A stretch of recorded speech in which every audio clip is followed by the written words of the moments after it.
So I'll try and talk a little bit about what we've done in our union branch, and hopefully show how we work together in a campaign. I think people have said enough about what the pension fund is, so I won't go into any of that at all. If people have questions, of course, we can come up afterwards. But I think the important thing is to recognise that there's now 13 pension funds that have either making moves or started divesting, and that does mean that it's possible. You know, whenever a council's digging their heels in and saying we can't do this, we can't do that, we now have a growing list of councils that we can point to. And therefore, even if you haven't done anything now, it's not too late to start a campaign. And I think that matters. Don't ever think it's too late to do something. We actually started campaigning around divestment in 2016, but it was around the fossil fuel industry. And we did a number of deputations to the Pensions Committee and to the full council around that. And indeed, they did start reducing the investment in the fossil fuel industry quite significantly. They can still have some, so we see that as the job isn't yet done. And that kind of framed what we wanted to do around divesting over the occupation, the illegal occupation of Palestine. Because we therefore decided that we wanted to campaign about ethical investment. And it's a bit like what Omar Baviti was saying earlier. We took a view of do no harm to people or planet, so that as well as targeting what's happening in Palestine and in Gaza and the arms industry, we could also keep on board the work that we've been doing about fossil fuel industries. And we've done quite a lot on it. I'm going to say now we're not one of the 13 councils where they've divested or started to divest. The most recent pension committee meeting did show some movement, and we've requested a deputation to the next pension committee next week, where we want to follow up on some of that. And I think a big part, not the only part, but a big part of why they're digging their heels in is because it's in the name Camden, isn't it? We're in Keir Starmer's constituency. The council to divest the pension fund there in his home territory would be quite a big deal, to be honest, for the local councillors to vote to do that. That just means that we have to be more determined about what we do. We have to turn that spotlight round the other way, and you try and use that for more publicity for what we do. So we did a whole number of things really. We've done lots of deputations to all, the Pensions Committee and full council in the last couple of years. We've done all kinds of different permutations. We've done an evening where we had a deputation to the Camden PSC alongside us. We've done one where we've had a joint one with us and the PSC and other community organisations. Our retired members have done one. One next week is all UNISON working members, but we've made sure that they reflect some of the different staff networks, like the LGBT+ network, Black Workers Movement Alliance, to show the breadth of feeling on it. And we've requested and indeed had a deputation at every pension committee for the last 18 months, and we see it as we will continue to request them until we get to divestment. They don't have to take us. At some point they'll say no to us, but then of course we'll use that rejection as well as part of our campaigning. We worked with organisations in the community, Camden PSC, Camden Friends of Palestine. We did the joint petition. That was to take a debate in the council, in a full council meeting. We had to get over 4,000 signatures of people who lived, worked or studied in the borough, which we did, much easier than we thought it would be. So again, if you have those criteria on getting a petition to the council, give it a go. You will find, particularly around colleges, sixth forms and the like, you'll find a lot of people want to sign, but in general, we've been very, very welcomed. We decided we needed to produce some publicity, actually. Some of it we did, which is where I never realised we had the options of slideshows, so I've got old school graphics. We produced union stickers, Camden UNISON Divest Now stickers, Camden UNISON Free Palestine stickers, and we've got thousands of those.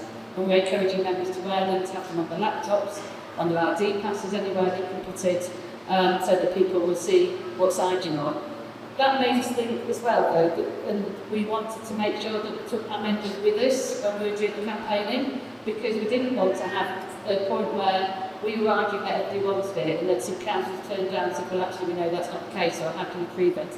So the first step in that was we produced a fact sheet for our members. It's quite basic. Goes through why we want ethical investment, and we've framed it all about no arms, no locations. We felt that covered the priorities for the moment. And what we were calling on, we went through how the pension fund works, where our council invests it in, we had a little bit on the way to find out more details on divest, went through what we're calling for, and a background on how divestment campaigns work, which included the fact that Camden Council was one of the founding members of local authorities against apartheid in South Africa. Therefore, if they can do it once, they can do it again. And the QR code to various bits more information. Potentially planned this from the time inside the council buildings, but we're finding ways to do that, and there have been handing it out inside council buildings, as well as standing outside with it as well. Part of that was doing the preparation work, because we've just recently launched a survey of members as well. We want to take some data to the Pensions Committee. And we've only had it going just over a week. We've had quite a lot of replies so far. We've had one person say they want technical investment, which is an excellent result so far. But we're going to keep that going. We'll have some more, some signatures by the Pensions Committee. We'll keep that going. And we thought that was quite important again to undercut that argument that people aren't interested in. We've also been advanced that actually, as well as passing motions in their own grants about campaign around this, we've sent it to our unions, local government and national conferences around divesting around our pension scheme. We felt that it's great if we do it as a branch, but we shouldn't be the only branch doing it. We've been part of helping set a national union policy on doing that. And again, that's something that people can do in their own workplaces and trade unions. The other things that we've done very quickly, we've mobilised for the national demonstrations and local ones actually. We've had our union members on every single national demonstration and most local ones, and we've had members went to the arms factory protest that PSC called the other week. And part of that is important. It's not just that of course we want the demonstrations to be as big as possible, but the people who we get on the demonstrations become the campaigners inside the workplace, inside the union branch as well. They feel much more confident about doing it and much more determined to do it. And that's built up help the core of campaigners as well on that.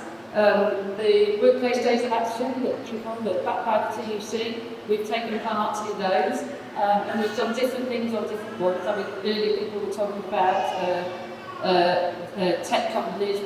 Our main council building is a couple of doors down from Google, in King's Cross, so we did a joint one with Google, and we got Jeremy Corbyn, the very sort of people to speak, and got 150 people to come out on the workplace day of action. But the other thing we've done on one of those, or two of them actually, so far, is think around divestment, on different aspects of divestment, and use that as a way of both pulling people into the campaign around it, but also how we then decide our next steps around it as well. And I think it doesn't matter to see all of those as part of a package, really, rather than just thinking, I'll do one. You start with one, but I think you have to try and look at as many of those as you can do, because it is, as people say, a campaign that you don't necessarily get an overnight win, and therefore you have to keep looking at how we engage with people, how we involve people, or what our next steps are. And sometimes you can think that that's quite difficult to do. And I just want to say something that you might think isn't on topic, but I hope it will, which is BDS is very much part of our history and our campaigning inside the trade union movement, or inside the wider working class really. And it goes right back to the cotton mill workers in Lancashire, who refused to handle the cotton that was picked by enslaved people in the US. Obviously, we talked about the anti-apartheid movement in one of the earlier sessions. Civil rights movement, the Montgomery Bus campaign, it's always been a tactic that we've been able to use on our side, and we should feel that we're part of that history about it. But we're clearly coming under more repression at the moment in terms of our movement. Obviously, we can Benjamin Visnanum up in court, the prescribing of Palestine action, and I think a lot of people still feel silenced about being able to talk about it, campaign in their workplace. And when we look at the civil rights movement, one of the places of intense repression was in Birmingham in Alabama, and where thousands and thousands of people were jailed, thrown into the prison for trying to desegregate the city of Birmingham, facing really, really fierce repression. When Martin Luther King was thrown into jail there, what did he do? He didn't say too much repression, what we can do. He wrote what's now famously called the Letter from Birmingham Jail. It was smuggled out, he was sent around to all the different churches that night, calling on the preachers, to call on the communities, to call on people to join the streets, to join the demonstrations, for the school students to come out and joined demonstrations and made it a absolutely mass campaign that was really what desegregated Birmingham. You can think there's a connection, but I don't think we have to see Gaza as being our Birmingham. It has to be a campaign that we look at how we can mobilise as many people as possible to try and make as big a difference as possible. And finally, don't give up, therefore. If you're part of that kind of movement, you should never give up. But we have a right to live ethically. We make all kinds of decisions in our life about what we do, about what we don't do, all kinds of choices. And actually, our retirement should be one of those things we can have a choice about as well. It shouldn't be something that is built on the bodies of murdered Palestinians. And therefore, I would say it's time when they're trying to stop us protesting, when they're trying to stop us protesting, be more Martin Luther King.